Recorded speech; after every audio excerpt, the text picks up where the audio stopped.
there have been certain men, the very words of whom impact their society in such a way as to inspire powerful transformation. Many such men must overcome great adversity and crisis on their way to greatness. Such a crisis occurred in 343 BC. Philip of Macedon had been ravaging the countries all around Athens, and the Athenians are very split as to whether or not costly military action is needed. The forum is in an uproar, filled with the sounds of thousands upon thousands of Athenians, all desperately attempting to be heard over all the others. And just like that, the forum is silent. For out of the crowd, Demosthenes has stood up. Demosthenes was a man of few words. He seldom spoke in public unless it was absolutely necessary. But when he did, people listened. Many speeches have been delivered, men of Athens, about the wrongs that Philip has been committing. And yet I feel as if our interests have been so completely betrayed. Some have no thought for the future, while others make it their sole purpose that our city shall focus her attention on punishing her own citizens, while Philip shall be free to say and do whatever he pleases. If, apart from flattery, you are willing to hear something to your advantage, I am ready to speak. For although our situation is in every way deplorable, and though much has been sacrificed, if you choose to do your duty, all may yet be restored. Demosthenes had not always been a great orator. He was born with a chronic stutter, orphaned at the age of 6, and was cheated out of his own inheritance. Left with nothing, Demosthenes filed a lawsuit against those who had taken his inheritance and devoted himself to learning the art of public speaking so that he could represent himself in the Athenian court.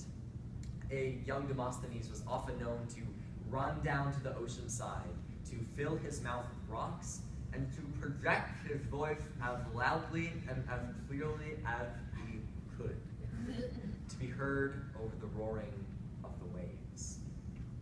Over time, Demosthenes began to overcome his stutter.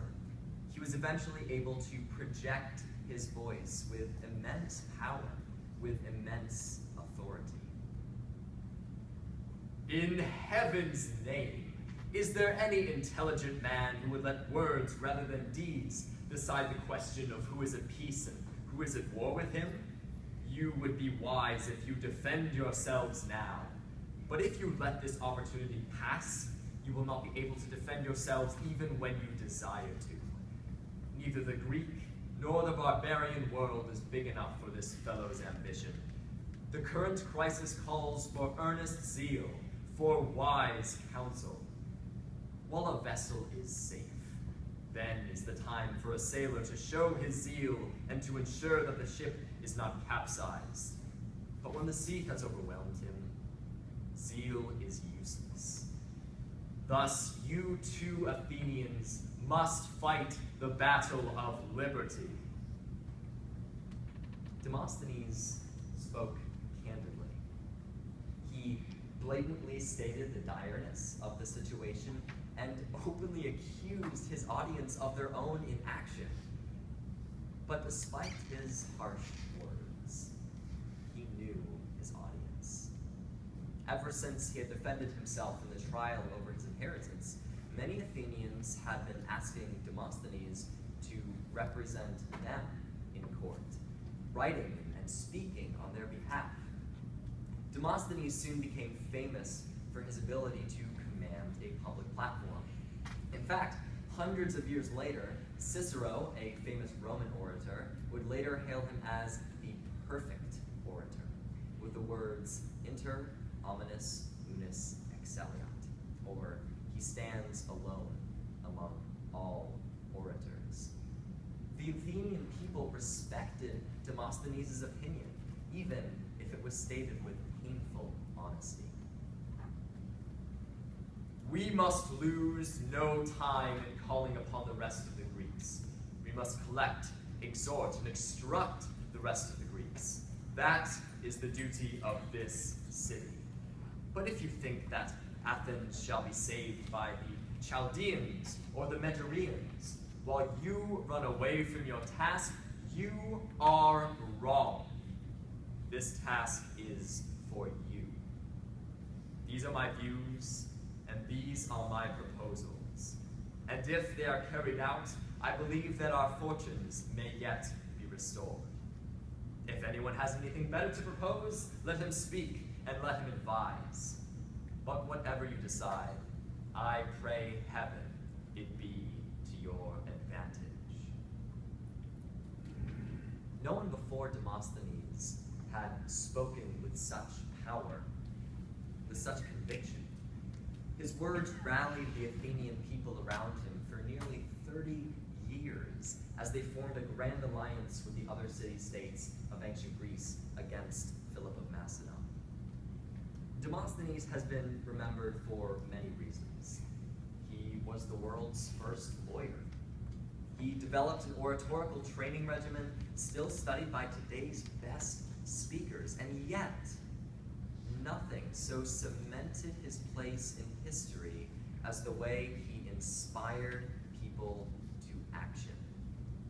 Once a weak, sickly orphan with a chronic stutter, Demosthenes overcame his weaknesses, and with the sheer power of his rhetoric, caused an entire nation to throw aside passivity and fight for their freedom.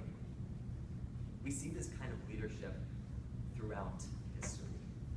Patrick Henry, Winston Churchill, Dr. Martin Luther King Jr., all were able to inspire action, while dozens upon dozens of others never stirred a soul. A leader is defined simply by strength, by eloquence or bravery. What makes a leader great is their ability to mobilize others. In a speech to the British people, former Prime Minister of the United Kingdom, Gordon Brown, once said, quote, "When Cicero spoke to the crowds in ancient Rome, people turned to each other and they would say, 'Great speech.' But when Demosthenes spoke to the crowds in ancient Athens, people turned to each other, they said, 'Let's